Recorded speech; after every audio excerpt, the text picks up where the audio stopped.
गजाननं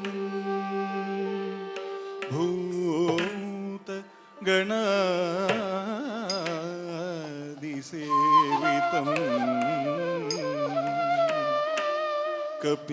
कपित्थजम्बू फलसार भक्षितं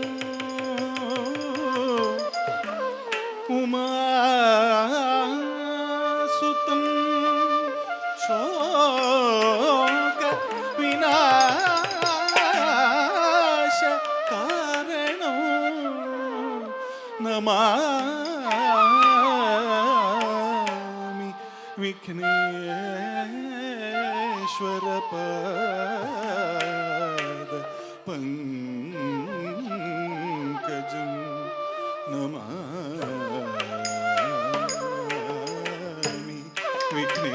विघ्नेश्वर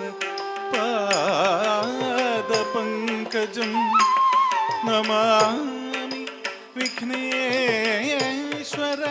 पाद पंकजं